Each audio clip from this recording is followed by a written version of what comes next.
Mənfəət və zərər hesabatı Profit&Loss hesabatı. Yəni gəlirimizin və xərcimizin uçotunun aparılması ilə bağlı olan hesabatlılığımız. Bu hesabatı bir neçə formatda və bir neçə növdə hazırlaya bilərik və verəcəyimiz şəxslər fərqlidir. Müəssisəmizin rəhbərliyinə, idarə heyətinə də verə bilərik. Müəssisənin yeni gələcək cəlb edəcəyimiz investorlara da təqdim edə bilərik. Eyni zamanda müəssisənin sahibkarı üçün də hazırlaya bilərik. Amma standart olaraq ana prinsiplər dəyişmir.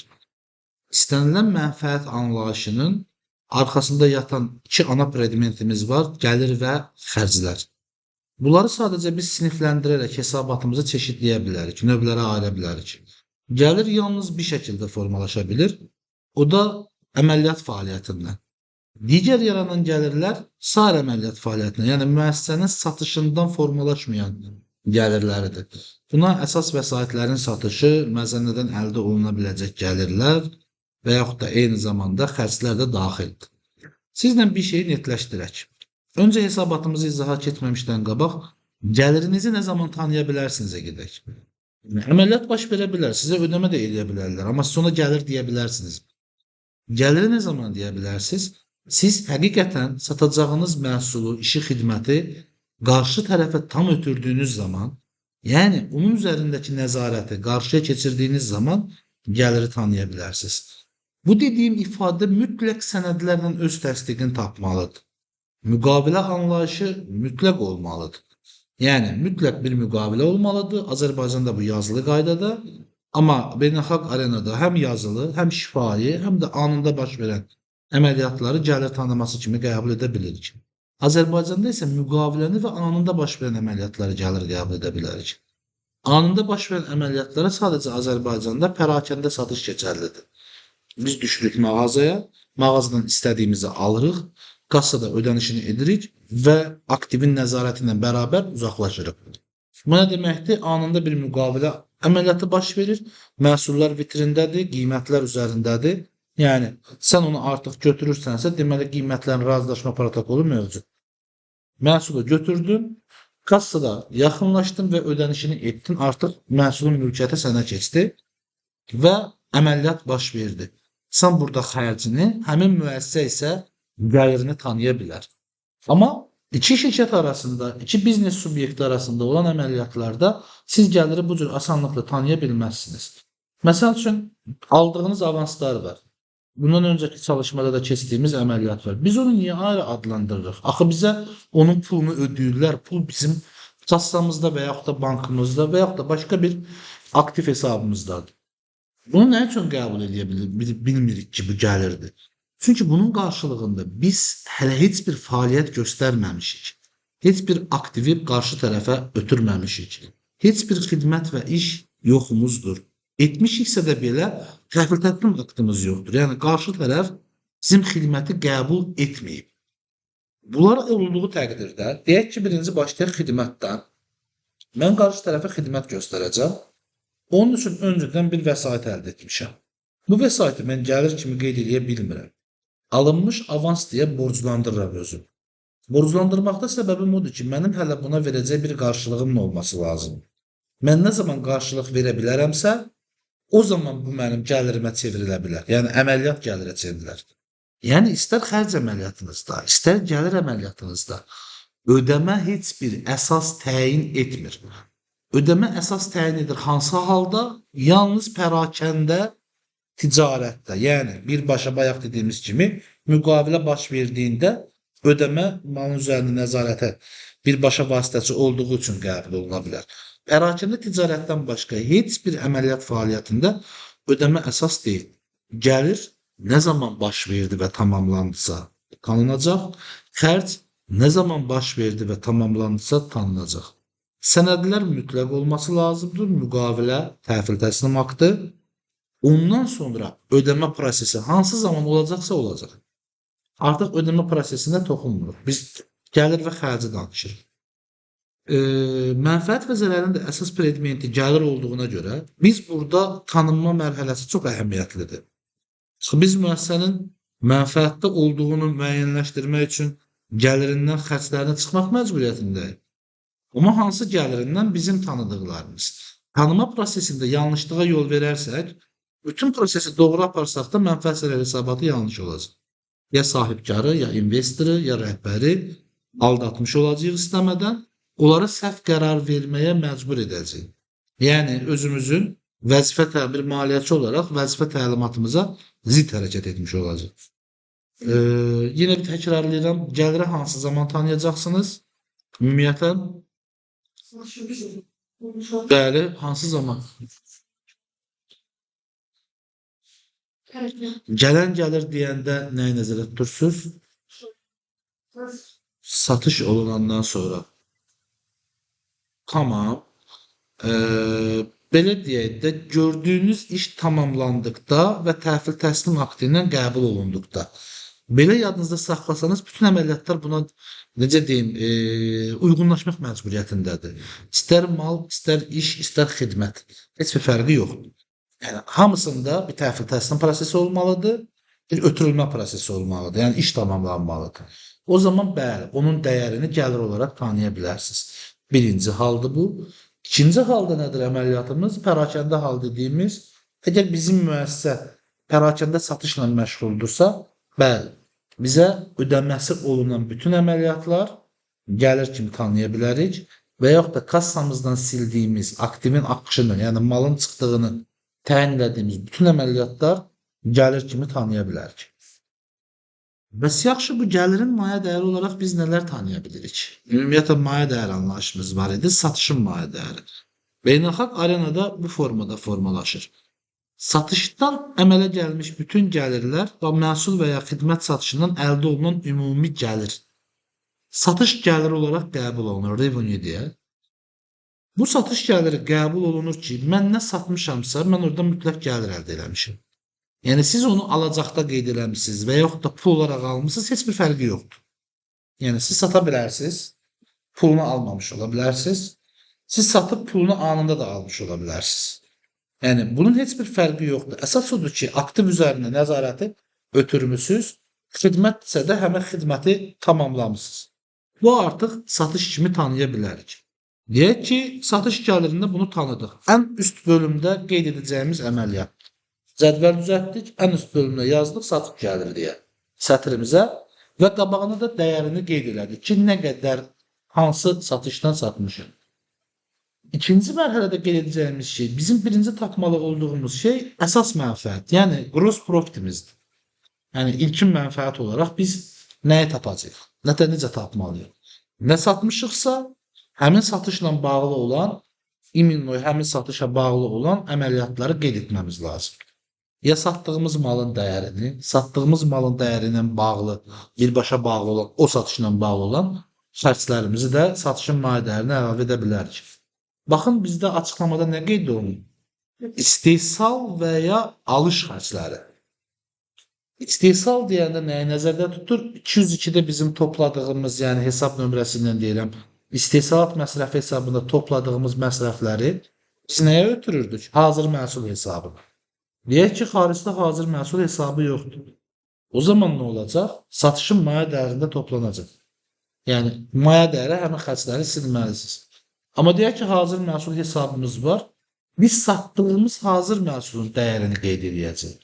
Və yaxud da deyək ki, alış xərcləri. Alış xərcləri dediyi şey nədir? Biz sizlə nə öyrənmişdik? Aktivin alış dəyərinin formalaşmasını, yəni uçot qiymətinin formalaşmasını. Aktivin alış qiyməti, daşınması ambara qədər, qablaşdırması, etiketlənməsi, nə bilim, üzərində başqa əməliyyatların aparılması, yəni satış prosesinə hazır olana qədər çəkilmiş bütün xərclərsə onun alış qiymətini formalaşdırırdı. Yəni uçot qiymətini, ambarımın hansı qiymətinə yazıram dəyərinin o. İki dəyəri burada formalaşdıra bilirik, yəni qeyd edə bilirik. Bu olur satışın maya dəyəri hesabı. Yəni bizim SMM'de dediyimiz satılmış məhsulun maya dəyəri olaraq. Cost of goods sold gedir, qısaltması da var. Yəni bu qarşılığındakı ingiliscə olan ifadələr beynəlxalq hesabatlarda qarşınıza çıxanda çaşqınlıq yaratmasın deyədir. Və yaxud da sizdən ingilis dilində istəsələr, yəni bunları qeyd eləməyiniz kifayət eləyəcək yəni. Bizim əsas mənfəətimiz nədən formalaşdı? Satış gəlirimizdən satışın maya dəyərini çıxmaq şərti ilə. Yəni satış gəliri Çıxılsın cost of goods sold-un qısaldılması.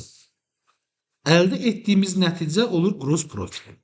Deyək ki, nümunə olaraq deyirəm, gəlirdə tanıdığımız əməliyyatın dəyəri 150 mindir, satışın maliyyə dəyərində tanıdığımız əməliyyatın dəyəri 120 mindir. Bizim o zaman əsas mənfəətimiz və yaxud da gross profitimiz nə olacaq? Bəli, 150 min çıxılsın 120 min olacaq. Yəni 30 bin gross profitimiz olacaq. Növbəti əməliyyat, yəni artıcı proses davam etməsi lazımdır. Əməliyyat xərcləri. Operating expense deyək, əməliyyat xərclərimiz bizim satışın maliyyə dəyərində, daha doğrusu satışın formalaşması yox artıq. Bütün satış prosesi, satışın maliyyə dəyərinin formalaşması və gross profitimizin əmələ gəlməsi üçün baş verən bütün maliyyə proseslərini əhatə edir. Yəni əməliyyatları. Yəni bu əməliyyat xərclərimiz olaraq qəbul olunur. Mən hansı əməliyyatları aparmışam, xırda xərclərim olub, iri xərclərim olub. Onların nəticəsi birbaşa deyil də, yəni belə deyək, biraz dolayı yolla təsiri olan xərclərimizdir. Birbaşa xərclərimizi ümumiyyətlə bizim xərc olaraq qəbul etdiyimiz anlayış gəlirdən birbaşa bağlıdır. Fərz bir şeyə deyiriksə, xərc tanıması edəcəksə, ona xərc adı verəcəksə, o mütləq gəlirin əldə olunmasında iştirak etməsi lazım. Əgər xərc gəlirin əldə etməsi ilə bağlı iştirak etməyibsə, yəni onun əlaqəsi yoxdursa, biz onu xərc olaraq tanımırıq.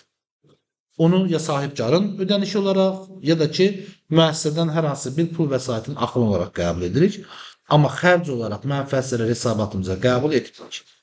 Çünki bütün biz nə öyrənmişdik? Uyğunluq prinsipi ilə səhv etmirəmsə, aktivlərin qiymətləndirməsi dərsimizdəki gəliri tanıdığımız zaman xərci də tanımalıyıq. Əgər bir xərc tanımışıqsa, mütləq onun gəlirini də həmin ay üçün tanımağımız lazımdır. Anlayış belədir. Misal üçün net olaraq deyəcəm. Siz bir xanımlarımız üçün deyirəm, çanta aldınız, bəyənmədiniz. Aldığınız zaman ona 100 dollar ödədiniz. Amma satdığınız zaman onu 120 dollara satdınız. Bunu satarkən də çatdırılma kuryerə 3 manat ödəniş elədiniz. Proses necə baş verəcək? Baxın, çantanın alış qiyməti 100 dollar olur onun satılmış məhsulun maliyyə dəyəri. Satdığın 150 dollar olur onun satış gəliri. Amma neçə də manat demişdik? 3 manat olan kuryer, yəni çatdırılma xərci isə onun olur əməliyyat xərci. Bu çatdırılma xərci birbaşa satışla əlaqəli olduğuna görə, yəni biz bunun gəlirin əldə edilməsina çəkilən xərci olduğuna görə, biz bunu əməliyyat xərci olaraq qəbul edə bilərik. Hətta istəsək, müəssisəmizin daxili strategiyasından asılı olaraq biz bunu satışın maliyyə dəyəri olaraq da qəbul edə bilərik. Amma müəssisədən asılıdır. Əməliyyat xərci kimi qəbul etdik. Amma deyək ki, bu prosesdə həmin kuryer müəssisənin işıq pulusunun qəbzini apardı ödəməyə və yaxud da ki, hər hansı bir sənətini apardı çatdırdı başqa bir əməliyyat fəaliyyəti olan yerə. Yəni, iki şirkət arasında olan əməliyyatlarda məlumatlandırma xarakterli bir kuryer fəaliyyəti oldu. Həmin kuryerin ödədiyimiz 3 manatın bizim gəlirimizin, yəni çantadan qazanacağımız pulla nə kimi bir əlaqəsi var? Heç bir əlaqəsi yoxdur. Amma müəssisədə istifadə olunubmu? Bəli, olunub. Və yaxud da müəssisənin çöl fasadının işıqlandırılması üçün çəkilmiş hər hansı bir xərc və yaxud da ki, müəssisənin çöl fasadı deməyək də, çöl fasadının təmiri ilə bağlı bir xərc. Mən necə əməliyyat xərci qəbul edə bilərəm ki? Yəni, bu əməliyyat xərci mütləq gəlirlə bağlı istifadə olunmalıdır ki, yəni gəlirin əldə olunmasına çəkilməlidir ki, mən gəlirimdən onu çıxıb və nəyi əldə edim? Əməliyyat mənfəətini əldə edim. Getdikdə adlar dəyişir. Əməliyyat mənfəəti də operating profit olaraq gedəcək. Bu mənfəəti əldə etməkdə sırf ancaq əməliyyat xərclərini istifadə edə bilirik. Biz sizlə qısaltmalar keçmişdik, ifadə edirdim daha doğrusu mən OPEX deyə, CAPEX deyə, yəni bunlar operating cost dediyimiz şeylər bu əməliyyatlardır, yəni əməliyyat xərcləri. CAPEX dediyimiz şeylər isə kapitallaşan xərclərimizdir. Kapitallaşan xərclərimiz təmir xərclərimiz buna aid göstərə bilərik. Təmir edirik və etdiyimiz təmir avadanlığın, binanın, nə bilim, malın, materialın nəyi təmir ediriksə onun dəyərinə daxil ola bilər. Və daxil olduğu zaman bu artıq kapitallaşır deməkdir. Ya mən həmin məhsulu satdığımda, ya amortizasiya etdiyim zaman xərclərə tanıyıb gəlirdən çıxa biləcəm bir şəkildə. Bu hissəni də izah etdik. Əməliyyat xərclərinin əsas açıqlamalarında görün nə kimi xərclər var? Maaş var, icarə var, kommunal var, reklam var. Bu reklam müəssisənin özünün reklamını, fəaliyyətin reklamını kəsb etmir. Bu reklam birbaşa satışla bağlı olan reklam. Məsəl üçün, A məhsulumuz var, qiyməti endirimdədir, radioda verirsiniz. Misal üçün, biz fab boyalarının radiolarda mütəmadi olaraq mahnı şəklində, musiqi şəklində reklamını dinləyirik. Maraqlı da musiqilər düzəldirlər yəni. Amma bir şəkildə bu da reklamdır. Amma nəyin? Ümumi boyanın, fabrikin. Bu ümumiyyətlə həmin boyaların satılmağına hansı dərəcədə təsir edir? Birbaşa fab brendini mi reklam edir, yoxsa brend birbaşa məhsul satışı ilə bağlı olduğuna görə məhsulu mu? Əsas incə cizgilər, müəyyənləşdirməli olduğumuz şeylər onlardır. Yox, əgər bu birbaşa məhsulun satışına təsir etdisə, bəli, mənim əməliyyat xərcimdir. Yox, fabın tarixi ilə bağlı, etibarlılığı ilə bağlı, nə bilim, rəhbərliyinin insaniyyətliyi ilə bağlı, şirkətin ictimai fəaliyyət sahələrində necə iştirak etməsi ilə bağlı, təbiəti ağaçlandırması ilə bağlı informasiyalar verərəkdən. Yəni, ictimai əlaqələr departamenti deyək də, onu əlaqələndirən bir xərc mövzusudursa, müəssisə ilə vətəndaş arasında ki, əlaqələr. Mən onu niyə əməliyyat xərci kimi qəbul edim? Axı, o əməliyyatdakı baş verən xərclər satışın gəlirini, yəni revenue-mu tanıya bilməyim üçün, müəyyənləşdirə bilməyim üçün, daha doğrusu oradan çıxa biləcəyim bir xərc olmalıdır. Həmin bu satış gəlirini əldə edə bilməyim üçün çəkilmiş bir xərc olmalıdır. Onun üçün kapitallaşan xərclərimiz və gəlirlə əldə olmayan əməliyyatı ilə bağlı çəkilməmiş məsrəflərimiz əməliyyat xərclərində iştirak etməyəcək. Yəni, o siyahıda həmin aralığa qeyd etməyəcək. Bunları da çıxırıq nədən? Yəni, operating profitimizi müəyyənləşdirmək üçün, əməliyyat mənfəətini müəyyənləşdirmək üçün artıq əsas mənfəətdən əməliyyat xərclərini çıxırıq. Əməliyyat xərclərini artıq satış gəlirindən çıxmırıq. Satış gəlirindən satışın mai dəyərini çıxandan sonra qalan dəyərimiz ki var, hansı ki fərqimiz, biz ona əməliyyat mənfəət, daha doğrusu əsas mənfəət dedik. Oradan da əməliyyat xərclərini çıxandan sonra əldə olunan dəyərə isə əməliyyat mənfəəti deyəcək. Baxın, əməliyyat mənfəətindən sonraki prosesə görün nə var burada artıq. Bir bölüm var ki, biz orada həm xərcləri, həm də gəlirləri qeyd edirik. Amma hansı xərc və hansı gəlirləri adlandırmışıq digər deyə, yəni əməliyyat xərcimizə aid olmayan və əməliyyatlarımızdan əldə etdiyimiz gəlirə aid olmayan gəlirləri. Misal üçün, faiz gəlirləri. Misal üçün, faiz xərclərini, məzənnə fərqlərini, məzənnədən əmələ gələn gəlir və xərcləri, əsas vəsaitin satışından əldə etdiyimiz gəlirləri və yaxud da ki, xərcləri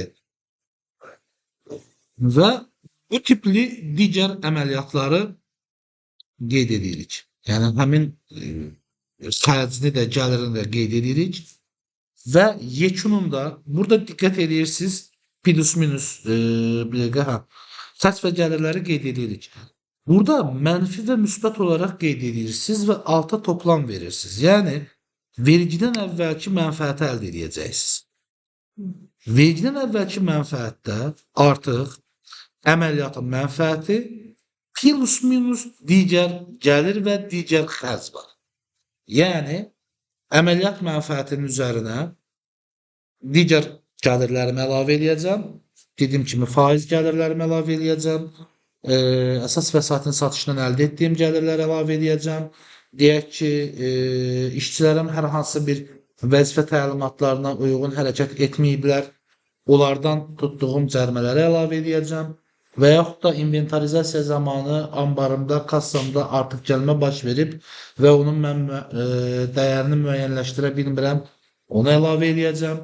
Yəni bu tipli əməliyyatlarımı deyək ki, əsası müəssisəmin əsas fəaliyyətindən əldə etdiyi gəlirə aid olmayan bütün gəlirləri əməliyyat mənfəətinin üzərinə gələrək vergidən əvvəlki gəliri və oradan da çıxaraq digər xərclər qrupuna aid olan yenə faiz xərcləri, əməliyyatla bağlı olmayan bayaq dediyim, sadladığım digər xərclər var ki, hansı ki, birbaşa əməliyyat fəaliyyətinə aidiyyəti yoxdur. Həmin xərcləri də həmin dəyərdən, yəni əməliyyat mənfəətindən çıxacaq və əldə etdiyim dəyər mənim vergidən öncəki mənfəət olacaq. Vergidən öncəki mənfəət iki cür anlaşıla bilər. Bir, sizlərin birbaşa düşündüyünüz kimi mənfəət vergisindən əvvəlki mənfəət ki, mən ona mənfəət vergisini tətbiq edəcəm. İkincisi isə maliyyə çotu ilə vergi çotu arasındakı xərc fərqinə görə olan mənfəət. Siz burada tapacağınız mənfəəti, yəni əməliyyat mənfəəti, daha doğrusu vergidən əvvəlki mənfəət necə bir mənfəət olmalıdır? Siz həmin mənfəəti 20% mənfəət vergisinə cəlb edə bilməlisiniz. Yəni onun içərisində elə gəlirlər olmalıdır ki, onlar gəlir kimi həqiqətən də qəbul olunsun. Xərclər də elə xərclər olmalıdır ki, ölkənizin qanunvericiliyinə uyğun olaraq, indi biz sizlə növbəti mərhələlərdə yəqin ki, bayramdan sonra artıq keçməyə başlayacağıq. Xərc kimi tanınmanın vergi çotu ilə də bağlı əsasları var. Hansı əsasda xərc kimi tanınır, hansı əsasda tanınmır. Artıq o əsaslara görə olan xərcləri çıxdıqdan sonra əldə etdiyiniz mənfəət kimi də qeyd oluna bilər. Bəli, sual verə bilərsən. Onda yazılır bölünsün. Onda Bölünsün xərclər deyil. Sadəcə digəri 2 dəfə yazmaq istəməmişik. Digər gəlir, digər xərc, bəli. Orada hər hansı bir indeks yoxdur. Tamam. Biz faiz xərcini mi izah edirik, faiz gəlirini mi? Xərcini. sayılmış. Tamam. Ümumiyyətlə biz müəssisə olaraq mal, ilk xidmət, nəsə bir şey satıb gəlir əldə etməmiz lazımdır.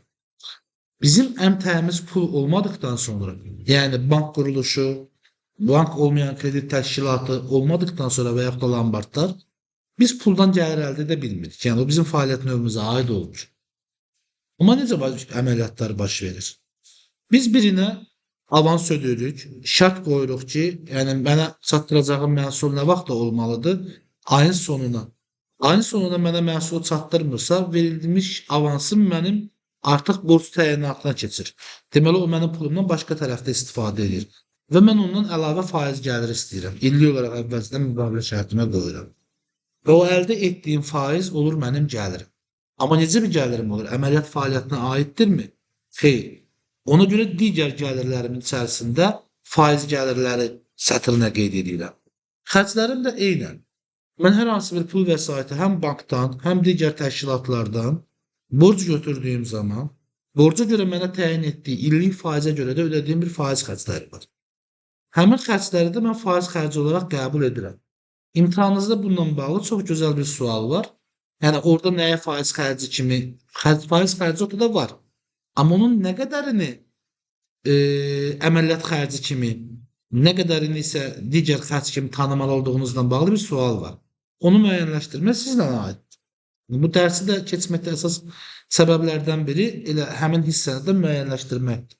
Sadəcə suala baxanda görəcəksiniz, hesablama tarixlərindən bağlı da hal-hazırda izah verəcəm.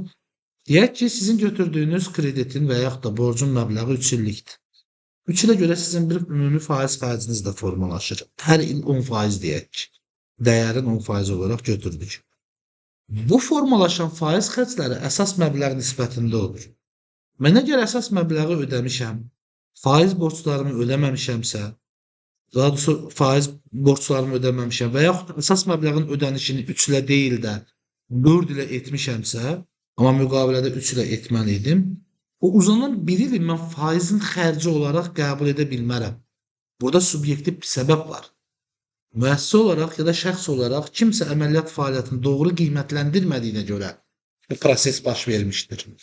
Ona görə əməliyyatlarda mən onu daha doğrusu gəlirdən çıxılan xərc deməyək də, əməliyyat gəlirindən çıxılan xərclərdə belə tanımaqda çətinlik çəkirəm və tanıya bilmirəm. Onun üçün xüsusi hallar və sənədlər düzəltməliyəm.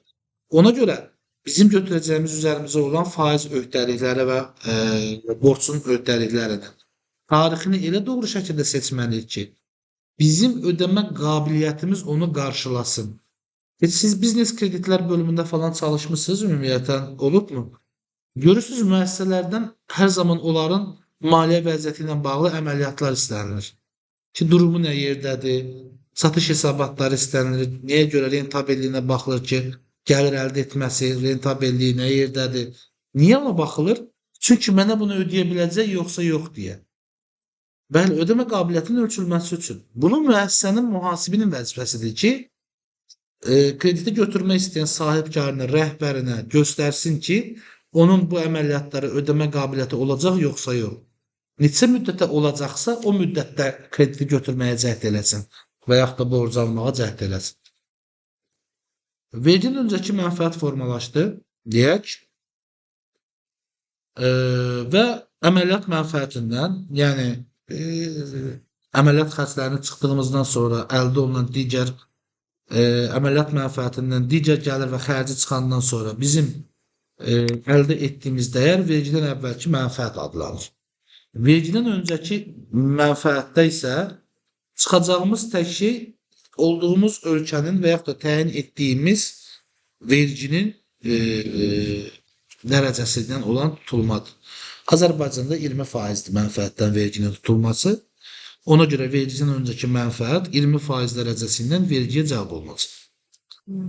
Və həmin burada əldə etdiyimiz dəyəri, yəni bu vergilərdəki dəyəri, xalis mənfəət və zərəri hesablayarkən istifadə edəcəyik. Xalis mənfəət və zərərdə nə baş verəcək? Verginin əvvəlki mənfəətdən vergiləri çıxmaqla əldə edəcəyik xalis mənfəəti. Mənfəət və zərər hesabatı öz təyinatını bitirmiş olacaq. Yəni, əməliyyatlarının sayı nə qədər çox olursa olsun, hesablama forman nə qədər uzun olursa olsun, xərc indekslərin nə qədər çox olursa olsun, bu mütləq aparılmalıdır. Bəli, müəssisə üçün bəli. Artıq bütün vergilərini müəssisə üçün tamamlayıb. Amma sahibkar üçün deyil. Başqa bir dənə də əməliyyat deyim, mövzu deyim sizə. Siz burada sətirləri çox mənfəət zərər hesabatında az görəcəksiniz. Yəni, satışlar, məsəl üçün, əməliyyat fəaliyyətindən, sadə əməliyyat fəaliyyətindən belə gördünüz, dayanacaqsınız. Xərclərdə onun kimi. Amma düşünməyin ki, mənfəət və zərər deyə anlayış budur.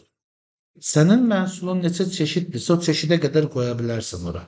Hansı çeşiddən, hansı çeşidin satışına görə, yəni istehsal və alış dəyəri. Mən 23 çeşiddə məhsul üçün onu etmişəm. Və əsas mənfəətim, yəni gross profitimdə nəticə bir dənə olsa da, hər bir əməliyyatın ayrı-ayrılıqda nə qədər gəlir əldə etdiyim, yəni gross profitim görünürdü. Çünki mən xərcə nisbətdə və yaxud da xalis mənfəətin gəlirə nisbətində müəssisənin marjinallığını hesablayıram. Hansı ki, sizə üzərindən biraz keçmişdik. Ki, dəyəri nə formadadır, xərcə nisbətdə nə formadadır, maya dəyərinə nisbətdə nə formadadır, yəni maya dəyəri nədir? Bizim kapitallaşdırdığımız hissədir. Yəni, ki, satış gəlirindən içərisində olan puldur birbaşa. Sual var? Deyil. O dedi ki, müəssisəyə üçün olurdu, belə gələnlər.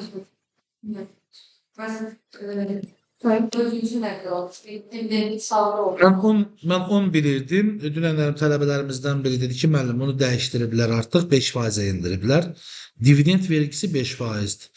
Onu tutmaq bizim öhdəliyimizdir, ödəmək isə sahibkarın öhdəliyidir. Yəni, biz xalis mənfəətdən sahibkara pul ödəməsinə qərar verdiyimiz zaman, yəni dividendə görə onu özümüzü borclandırdığımız zaman, sahibkara 10.000 ödəməliyəmsə, o 10.000-in 5%-ni artıq, bəli, ondan çıxmalıyam, 9.500 olaraq onu ödəməliyəm.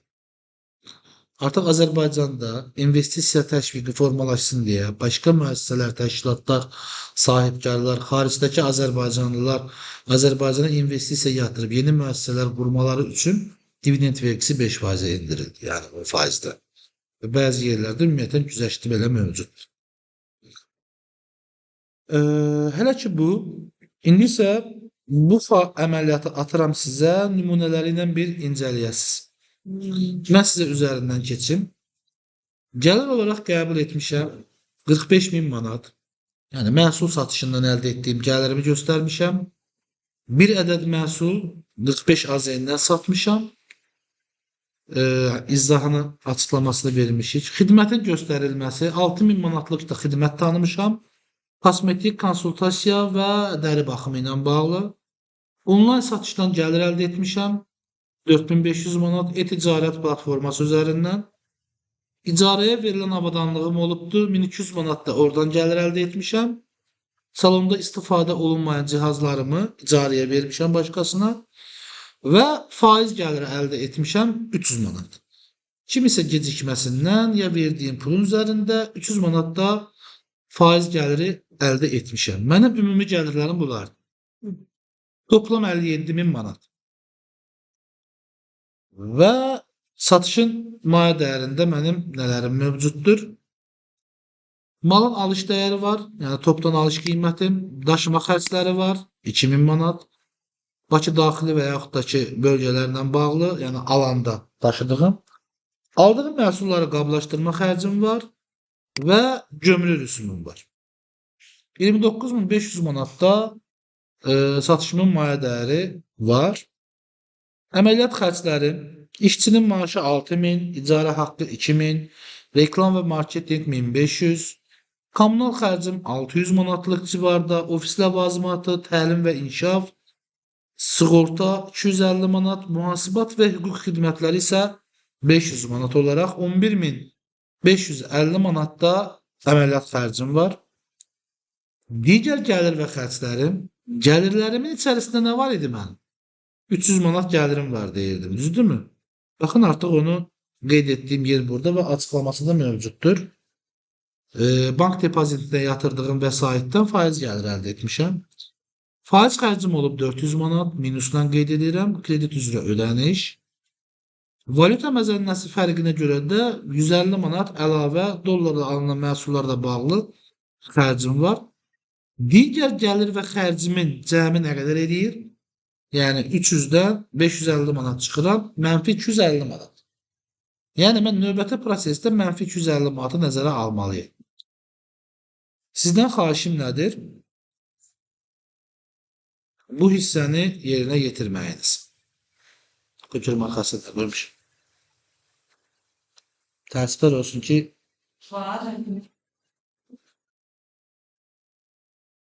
bu da növbəti aydır. Bəli, atıram sizə bir dəqiqə. Bu 12-ci baxmasın. Onun o birisi aydır. Burada yekun falan hesablamalar da var. Nə ilə bağlıdır? Bir dəqiqə.